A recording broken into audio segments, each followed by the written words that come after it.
Greetings, Nick with Sweetwater here, and today we're going to be taking a quick look at a handful of instantly recognizable metal riffs culled from the minor blues scale. And to that end, my friend, there are two unbreakable rules.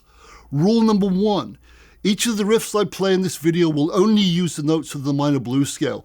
No extra notes are allowed, not even passing ones. There is, however, one exception, and one exception only.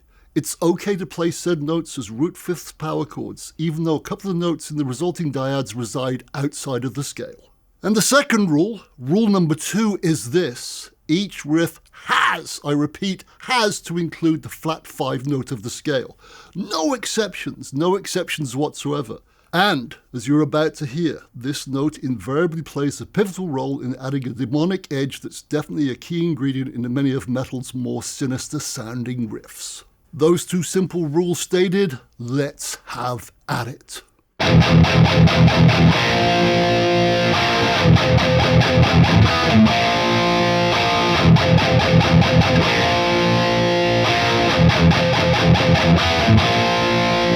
In this video, I'm using a comparison Dellinger 2 Prominence lefty axe into a Boss IR2 amp and cab pedal. I'll also be front-ending the IR2 with an SD1 overdrive pedal from time to time as well.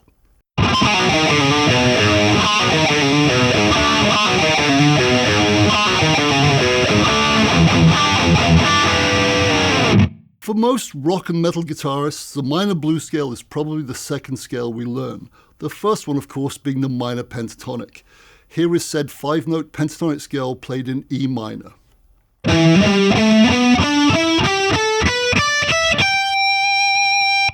Yep, you know that one, don't you? And, as I also know you know, the minor blues scale is basically the minor pentatonic scale I've just played with one note added, the flat 5. And in the case of E minor, the flat 5 note is B flat, this sucker right here. Thus, adding this note to the E minor pentatonic gives us the 6-note E minor blues scale, this one right here.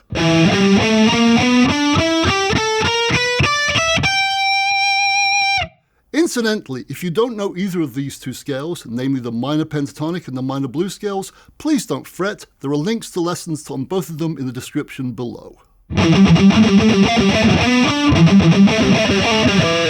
As simple as the minor blues scale may seem, some of rock and metal's most iconic riffs have been crafted from its mere 6 notes.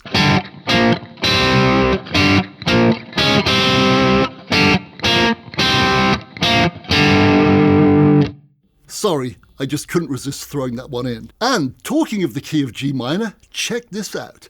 As it just so happens, one of the most iconic metal riffs of all time was conjured up using pretty much just the root and flat 5th notes of the G minor blues scale, with a couple of neat, unsettling trills between the flat 5 and 5th notes thrown in for good, or perhaps I should say, evil measure. Want proof? Well, here it is, my friend, here it is.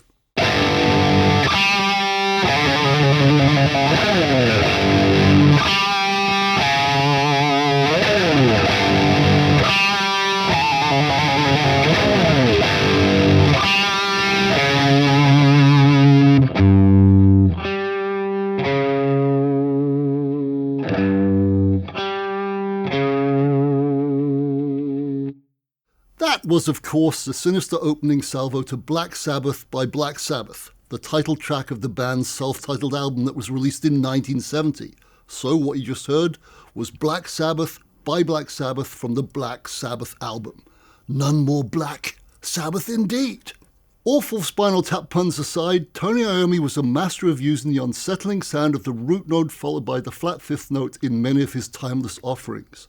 For example, one of my all-time favourite metal riffs from Symptom of the Universe uses this spooky sounding interval via power chords to great effect. Here is the riff in question.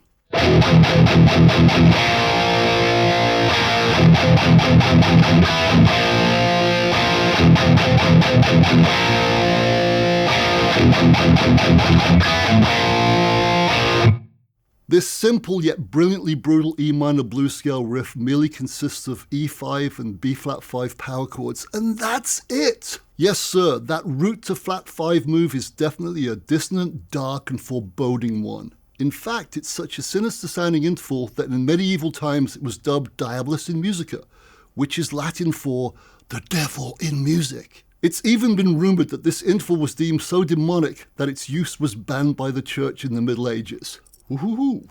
That said, apparently there's no evidence to back this urban legend up. Darn it! Oh well. And here's another quick bit of metal trivia for you.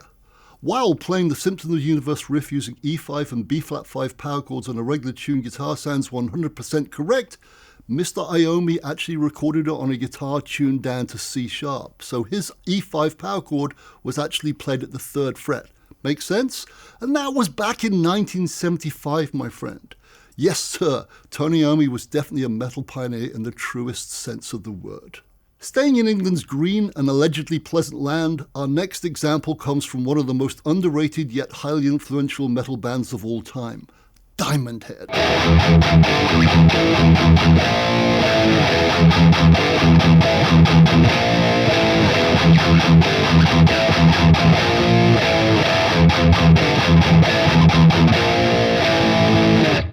The riff I just played, of course, is from Am I Evil and was first released in 1980 on the band's debut independent album titled Lightning to the Nations. Now, it might interest you to know that this menacingly brooding E minor blues scale riff was inspired by Black Sabbath's Symptom of the Universe, which we just talked about. See what I did there? Apparently, Diamond Head's guitarist Brian Tatler wanted to write a riff that was even heavier than Symptom, and the excellent Am I Evil was the result. While Am I Evil deservedly became pretty darn popular in the British metal scene in the early 80s, it was pretty much unknown elsewhere in the world. That of course all changed though when the mighty Metallica released their cover of the song in the mid-1980s.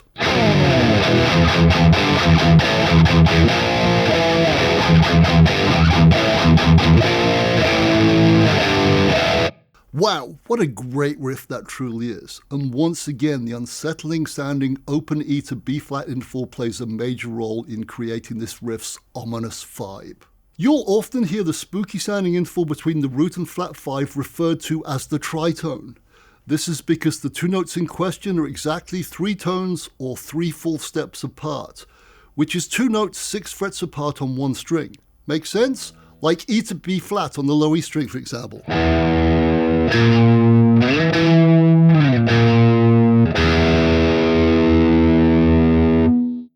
Incidentally, if you're a metal fan and you haven't heard Diamond Head's original version of Am I Evil yet, do yourself a favour and please right that wrong immediately.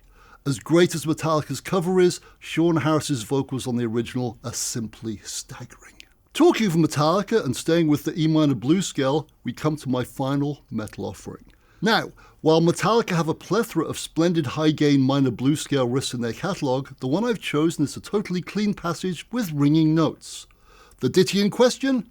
The opening to the band's ginormous hit Enter Sandman, which is played in the 5th position just like this.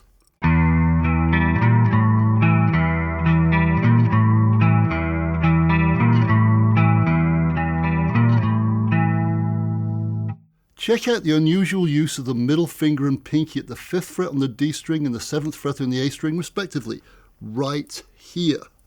Mr. Hetfield does this to ensure both notes are allowed to ring throughout the riff. This stated, a lot of transcriptions miss this seemingly strange but exceedingly clever and important fretting ploy that ensures the desired note ringing. Here's the riff without the G note on the D string ringing throughout.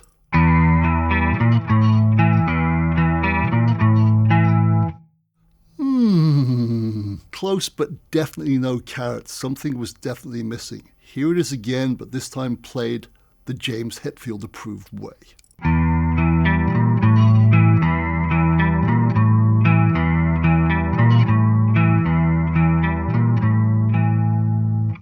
And the winner is, yep, you've guessed it, the Papa Het way. That ringing note is really, really important. Now, in case you're wondering, I kicked in some chorus on this one via the fine MXR Wild Audio chorus pedal. I also added a smidgen of compression to cover up my dodgy clean playing, courtesy of my Fender the Benz pedal too. As for how pivotal the flattened fifth note is in this riff, well, here's what the riff sounds like if you replace the flat 5 note with the regular fifth instead, namely replacing B flat with B. Here goes.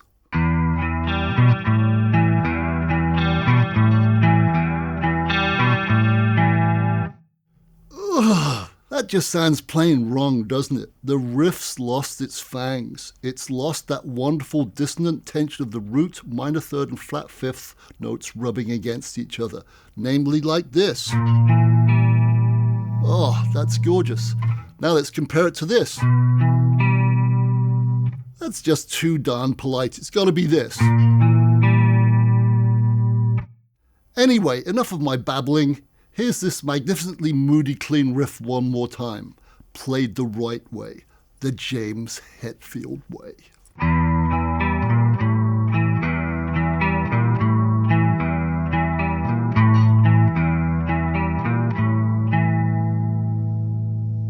That's more like it. And there you have it, my friend. A handful of classic metal riffs crafted from the simple but oh so effective minor blues scale, with the flattened fifth note playing a pivotal, unsettling role in them all. The hardest thing about this video, apart from me not messing up these timeless riffs too badly of course, narrowing my main list down to a mere 3 or 4 riffs. I mean, there are just so many great ones out there to choose from, aren't there? Please let me know your favourite minor blues scale based metal riffs in the comments below. I'd love to know what gems you feel I overlooked, so have at it. Just remember to please adhere to the 2 unbreakable rules I stated at the very start of this video. No exceptions. I look forward to seeing your selections and maybe doing another riff video as a result.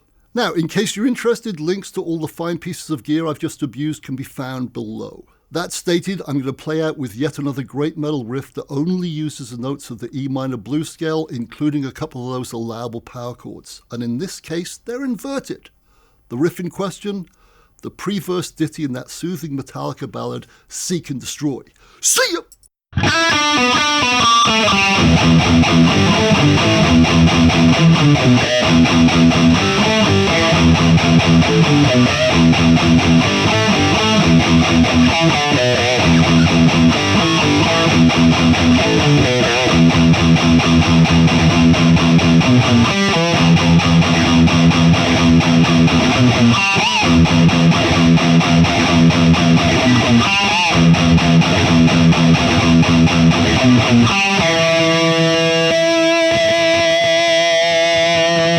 Thank you so very much for watching. Please don't forget to like, comment, nicely please, I'm doing the very best I can, and oh yes, subscribe too.